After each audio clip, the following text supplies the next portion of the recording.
Il est 8h34 sur BFM TV en direct. Mon invité est l'homme au sein du gouvernement qui essaye d'anticiper le jeu de Donald Trump, d'anticiper également potentiellement ces menaces douanières.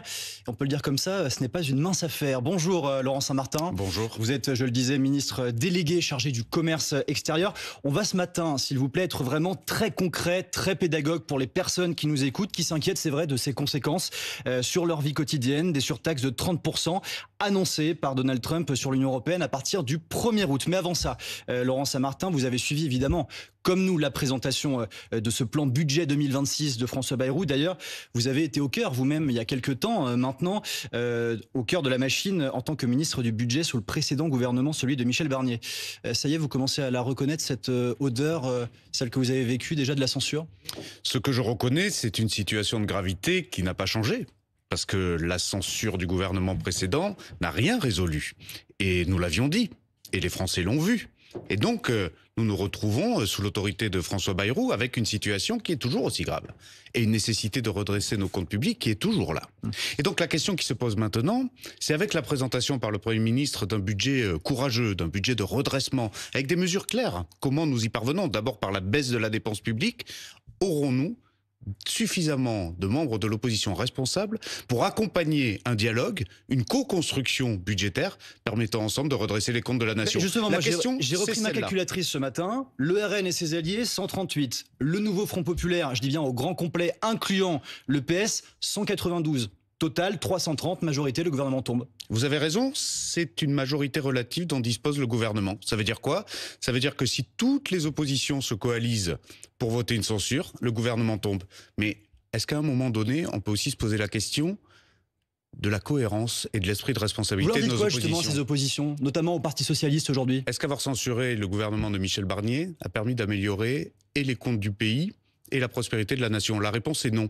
Le gouvernement de François Bayrou reprend avec courage, justement, avec Éric Lombard, avec Amélie de Montchalin, qui font un gros travail de concertation avec l'ensemble des groupes politiques. Cette nécessité de redressement des comptes, c'est pas idéologique, le redressement des comptes publics. C'est une nécessité. Notre pays a protégé, mieux que tous les autres pays européens, sa population pendant des crises majeures. Souvenez-vous, quand vous invitiez les hommes politiques pendant la crise Covid, vous leur demandiez quelles allaient être les aides pour les Français, pour les entreprises, pour les restaurateurs, pour les collectivités.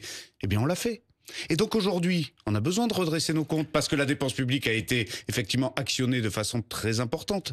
Et donc il faut tout simplement que les groupes responsables, et je pense notamment au Parti Socialiste, qui est un groupe et c'est pour ça que je parlais politique que vous considérez comme responsable, qui a été au pouvoir il n'y a pas si longtemps, il y a une dizaine d'années, doit savoir que le redressement des comptes publics est un impératif pour le pays. Et donc évidemment, je les appelle à la responsabilité pour comprendre que nous avons besoin de travailler ensemble. Est-ce que la copie peut être revue sur certains aspects, mais en gardant cette ambition de redressement de plus de 43 milliards d'euros d'efforts budgétaires? Pourquoi pas? Ça, c'est à Éric Lombard, à Amélie de Montchalin et bien sûr sur l'autorité du Premier ministre, de regarder avec chaque membre de ce groupe-là comment est-ce qu'on peut avoir un compromis, un consensus. Est-ce qu'on peut en France avoir enfin une culture du compromis, c'est-à-dire finalement une culture de la responsabilité? Mais le compromis, Laurent Saint-Martin, c'est mal parti même au sein du bloc central, loin d'être unanime. Dans le Parisien, il y a quelques heures, Édouard Philippe déclare « On ne voit là qu'un plan d'urgence avec, je cite, ses limites. Selon lui, il n'y a pas de réelle transformation avec ce plan, ni aucune réforme structurelle des politiques publiques qui ne fonctionnent plus. » On a connu plus enthousiaste quand même. D'abord, il n'est pas vrai de dire qu'il n'y a pas de réforme structurelle dans la présentation qu'a fait le Premier ministre. Il y en a notamment sur l'assurance chômage qui sera justement présentée dans les prochaines semaines. En revanche, ce qui est vrai dans ce que dit Édouard Philippe, c'est qu'il y a l'urgence budgétaire. On fait d'abord un budget pour arrêter la saignée du déficit public. Pour assurer les marchés financiers aussi qui sont en quelque sorte les banquiers de la France. Ce sont eux qui nous prêtent. Si vous voulez que demain on continue à financer nos services publics auprès de nos concitoyens, si vous voulez que demain on continue à financer notre modèle de protection sociale le plus généreux du monde, eh bien, il va falloir effectivement qu'on puisse continuer à faire confiance à la France de la part de nos créanciers. C'est quoi le risque, encore une fois, très concrètement pour les personnes qui nous regardent? Le risque, c'est tout simplement que les taux d'intérêt continuent à augmenter. C'est-à-dire que ce qu'on appelle la signature française se dégrade et que donc pour nous prêter, on nous demande de payer de plus en plus cher. Scénario à la grecque, c'est trop caricatural de dire ça. C'est une mise sous tutelle, c'est la version extrême. La France aujourd'hui n'est pas sous cette menace-là, mais pourrait l'être un jour. C'est possible. Ah, c'est possible si on ne fait rien sur le long terme. Et donc, il faut effectivement que nous puissions être en capacité de redresser nos comptes dès maintenant. Pourquoi dès maintenant ? L'objectif, c'est la stabilisation de notre dette. Notre dette, elle augmente de façon continue et trop importante. On a besoin de la stabiliser dans un premier temps avant de la faire décroître. Pour la stabiliser, c'est très simple. Il nous faut un déficit public d'abord ramené autour de 3%. C'est pas un chiffre magique que Bruxelles nous demanderait, c'est simplement le niveau de stabilisation de notre dette. Pour arriver à 3%, il nous faut d'abord, dès 2026, franchir une marche haute, ambitieuse. Nous le voulons à 4,6%.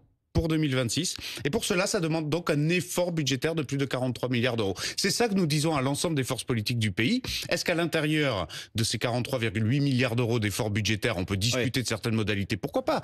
Mais ce que je dis surtout, c'est que cet objectif-là commun, il faut qu'on l'ait ensemble. Sinon, il y aura deux camps politiques dans le pays. Il y aura le camp des responsables et le camp des irresponsables parce que, comme disait Mendes France, un pays qui ne sait pas redresser ses finances publiques est un pays qui s'abandonne. Et je ne peux pas croire que les oppositions socialistes n'aient pas ça en tête. Je voudrais maintenant qu'on rentre, comme je vous le disais, dans le détail de certaines mesures qui coincent pour les oppositions et aussi pour certains Français qui nous écoutent ce matin. D'abord, ces fameux 2 jours fériés supprimés pour économiser 4 milliards 800 millions d'euros environ.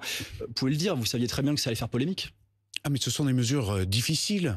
Il y en a d'autres des mesures difficiles. Attendez, le Premier ministre n'a pas dit « je vais vous présenter un plan de réduction de la dépense publique qui va passer comme une lettre à la poste ». C'est du courage, c'est difficile. Est-ce qu'on peut en avoir dans ce pays? C'est pas interdit. Parce que sinon, nous, on peut aussi prendre le même biais qu'on a fait pendant des décennies, c'est-à-dire considérer que le déficit public, ce sera l'affaire des suivants. On ne le fait pas, on le prend à bras le corps. Mais si je prolonge ma question, on prend des propositions qui sont effectivement parfois impopulaires. Et cette question en particulier, pour être très précis, il y a des Français qui se demandent en fait ce matin si au fond ces 2 jours fériés supprimés, c'est pas l'arbre qui cache la forêt, c'est-à-dire qu'en fait pour mieux faire passer la pilule de l'ensemble de ces mesures, non, il faut parler de tout. On met ça sur le débat public, on sait que ça fera du bruit et ça cache en quelque sorte par exemple le gel des pensions des prestations sociales sur l'inflation ou alors le gel du barème sur l'impôt sur le revenu. Il faut parler de tout. D'ailleurs, le Premier ministre a été très transparent, il a présenté beaucoup de mesures. Évidemment, celle des jours fériés, peut-être plus médiatique, plus télégénique. Très symbolique aussi. Très concrète aussi oui. Pour les personnes qui nous regardent. Et oui, mais qu'est-ce qu'il y a derrière la suppression des jours fériés? Il y a quelque chose de structurel dans notre pays. Il y a la nécessité de travailler plus. Écoutez, c'est très simple. Notre pays est en déficit chronique parce qu'il ne produit pas assez par rapport à nos dépenses de protection sociale. On a besoin de travailler davantage pour créer de la richesse, pour faire rentrer effectivement du produit fiscal et social dans les caisses de l'État, pour pouvoir permettre de les redistribuer. C'est assez simple comme équation, les Français le comprennent très bien. Et on ne travaille pas assez par rapport à nos voisins. Point. Donc pour travailler davantage, on propose des solutions. Parmi ces propositions, il y a celle effectivement de faire en sorte que sur 2 jours fériés qui étaient chômés, il y ait cette fois-ci de la production dans le pays qui soit effectuée. J'entends ce que vous dites. Bon, c'est quand même plutôt compréhensible. J'entends ce que et vous on a dites. besoin d'être un pays, si on veut être au niveau de la compétition mondiale, d'ailleurs ça fera un lien avec les sujets de Donald Trump après. Si on veut être au niveau dans cette compétition mondiale, il faut être un pays qui produit davantage et donc il faut travailler davantage. J'entends très bien ce que vous dites. C'est d'ailleurs la feuille de route fixée par François Bayrou. Mais qu'est-ce que vous dites très concrètement encore ce matin aux Français qui nous regardent, qui galèrent, qui bossent dur? Je pense par exemple aux caissiers, aux caissières, à ceux qui ne comptent pas leurs heures et qui se disent en fait c'est encore nous qui allons trinquer. Mais ces personnes-là comprennent parfaitement. Vous êtes sûr de ça? Qu'elles ont besoin d'un pays qui produise davantage pour pouvoir eux-mêmes avoir un emploi, vivre et travailler dans des entreprises qui sont en croissance, qui leur permettent d'avoir un salaire qui augmente et qui leur permettent d'avoir un état social qui puisse les protéger. Après, vous êtes sûr de la notion d'acceptabilité, comme vous le dites ce matin? Il faut en discuter et passer son temps à faire de la pédagogie sur les mesures. Mais vous n'avez pas peur d'un mouvement social énorme à la rentrée, d'un retour potentiel du mouvement des Gilets jaunes? Je vous dis ça parce que ça a commencé avec ce sentiment d'injustice assez profond de la part de certains Français, le mouvement des Gilets jaunes. Personne ne l'avait vu venir. Moi, ce que je vous dis, c'est que notre pays est déséquilibré. Et je sais que les Français le comprennent très bien. Notre pays est déséquilibré. On dépense plus qu'on a de recettes. Et on ne peut pas leur demander dans leur foyer d'avoir un budget équilibré, parce que sinon leur banquier les appelle, et ne pas le faire pour la France, ne pas le faire pour leur nation. Donc ils comprennent très bien la nécessité d'équilibrer les comptes. Ils comprennent souvent aussi très bien, nos compatriotes, qui sont loin d'être idiots, que on a besoin de travailler plus pour avoir des entreprises qui grandissent et qui permettent justement de protéger l'emploi. Et donc les personnes que vous citez, qui sont des employés, elles veulent surtout savoir est-ce que leur entreprise va bien rester en France dans les prochaines années. Elles veulent savoir aussi combien de temps elles vont travailler de manière supplémentaire, peut-être moins voir leur famille alors que l'effort est déjà très compliqué. S'il faut faire un effort collectif, on cible personne. S'il faut faire un effort collectif par le travail dans notre pays pour se mettre à niveau par rapport aux autres pays, je suis sûr que la très grande majorité de nos compatriotes le comprend très bien. Et donc cette proposition effectivement de la suppression de 2 jours fériés, il en reste, je vous rassure, suffisamment. On est à 11 aujourd'hui. Il en restera 9. Et fait en sorte que nous participons davantage à l'effort productif de notre pays à un moment de l'histoire où la France ne peut pas reculer, où la France ne peut pas se retrouver à la traîne de cette compétition industrielle mondiale. Faute de quoi, on pourra garder nos jours fériés et on pourra garder un modèle de protection sociale déséquilibré, mais on n'aura plus les entreprises à terme qui iront se délocaliser. Donc on a besoin justement de continuer à protéger notre système de production et donc travailler plus. Justement, Laurent Saint-Martin, avant d'évoquer très concrètement ces menaces économiques de Donald Trump qui planent plus que jamais sur nous, une dernière question sur ce budget, mais vous allez voir, c'est en lien également avec l'actualité internationale. Celle qui vous a succédé à ce poste de ministre du budget, Amélie de Montchalin, elle a expliqué que la fameuse année blanche, dont on parle beaucoup depuis maintenant plusieurs heures, elle serait quasi indolore pour les Français parce que l'inflation est faible aujourd'hui. Prévisions sont à environ 1% selon différents instituts. Reste que l'épée de Damoclès des surtaxes douanières dont on parle de la part de Donald Trump, elle reste très forte. Que se passe-t-il si l'inflation est plus importante que prévu? Est-ce que vous allez revaloriser les minima sociaux ou tant pis pour les plus faibles? Bon, d'abord, Amélie de Montchalin a raison. L'estimation d'inflation, elle est autour de 1% pour l'année 2026.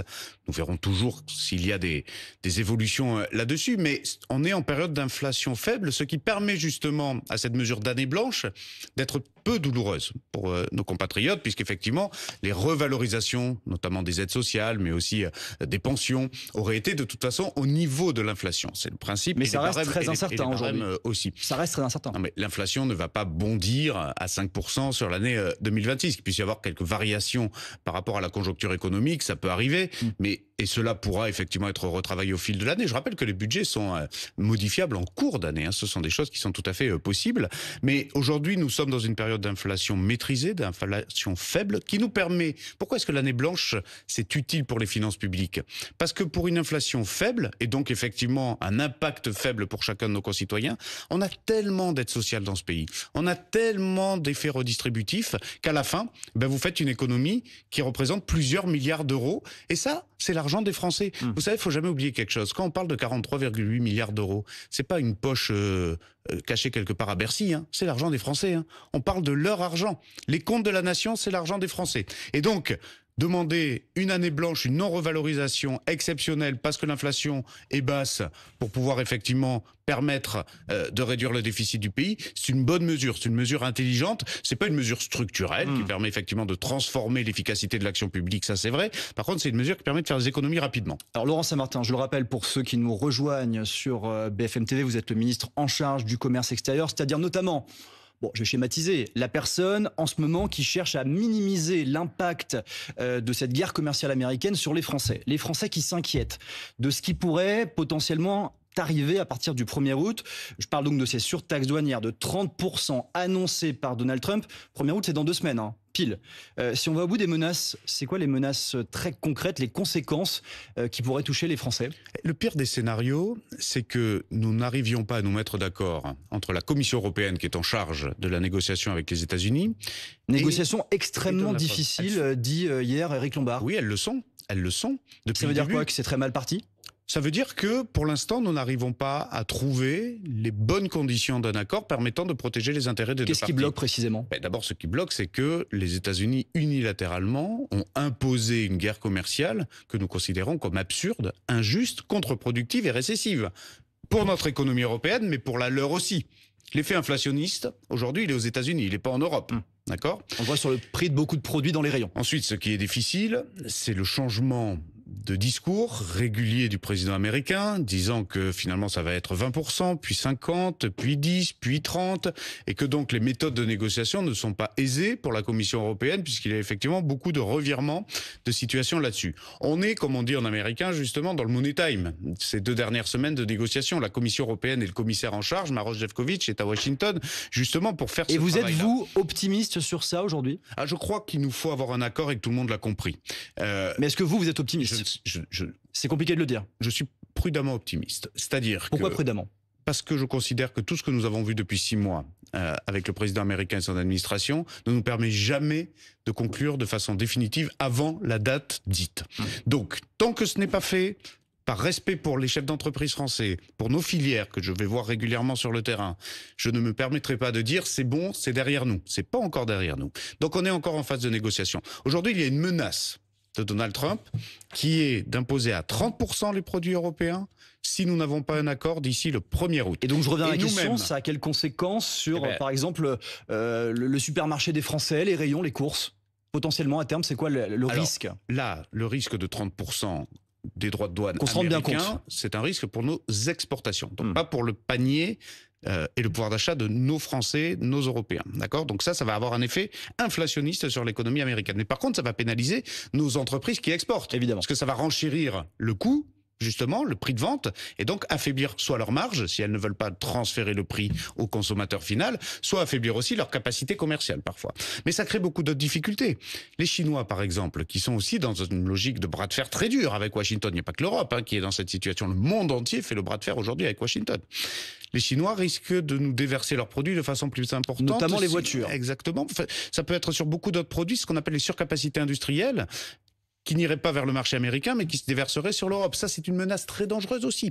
Et donc, vous voyez bien que ce qu'a fait Donald Trump depuis plus de 6 mois, c'est rabattre les cartes complètes du commerce international. Ce qui est important à comprendre pour ceux qui nous écoutent, c'est que l'Europe, là-dedans, ne doit pas se laisser faire. Et que nous avons besoin de mener un rapport de force. Il n'y a pas un sentiment d'impuissance de la part de l'Europe, justement, aujourd'hui? Il n'y a pas d'impuissance. Vous n'avez pas d'impuissance quand vous êtes un continent et un marché unique, l'Union européenne, de 27 pays, 450 millions de personnes. Vous avez une épargne privée qui, d'ailleurs, finance beaucoup l'économie américaine, qui est plus importante que l'épargne privée outre-Atlantique. Vous avez quand même un produit intérieur brut qui est l'un des plus importants au monde. Vous avez un marché de destination pour les produits américains qui est clé. Donc on n'a pas à rougir de ce que nous sommes. Il n'y a pas d'impuissance, mais il y a une situation qu'on subit de la part d'une seule personne. Ce qui est sûr, c'est que c'est Donald Trump qui a initié la situation tout seul. Et qu'est-ce qu'on fait alors? Qu'est-ce qu'on peut faire concrètement? On se défend. Mesures réciproques de l'Union européenne? Démontrer que l'on a effectivement des capacités de riposte dures, fermes. Sans avoir peur des conséquences derrière. On sait qu'il fonctionne comme ça aussi, Donald Trump, la surenchère permanente. Mais si vous voulez vous mettre dans des bonnes conditions de négociation, vous devez montrer ce que vous savez faire. La force. Bien sûr. Donald Trump comprend le rapport de force. Et d'ailleurs, il invite presque au rapport de force quand il fait justement ses attaques commerciales.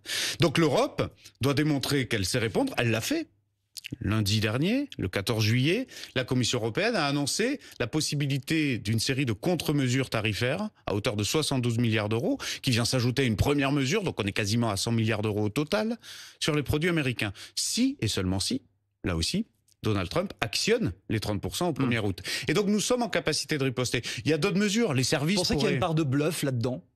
C'est une technique de négociation de Donald Trump qui est un homme d'affaires avant tout, effectivement, qui prend probablement dans toute cette période-là une part de bluff évidente. Mais moi, attention, je reste très vigilant pour nos entreprises. À la fin de la journée, vous l'avez bien dit, moi ce qui m'intéresse, ce sont nos emplois, nos industries en France. Donc jamais je ne les mettrai en risque. Et donc nous faisons tout pour avoir une négociation intelligente, une négociation qui respecte les intérêts et surtout une négociation qui nous protège, nous, Européens. Pour terminer, il nous reste quelques secondes. Les États-Unis, c'est toujours nos alliés, nos amis aujourd'hui? Oui, ce sont nos alliés et nos amis. Et d'ailleurs, sur le front ukrainien, vous voyez bien qu'il y a des convergences qui se sont, ces derniers jours, totalement réunies.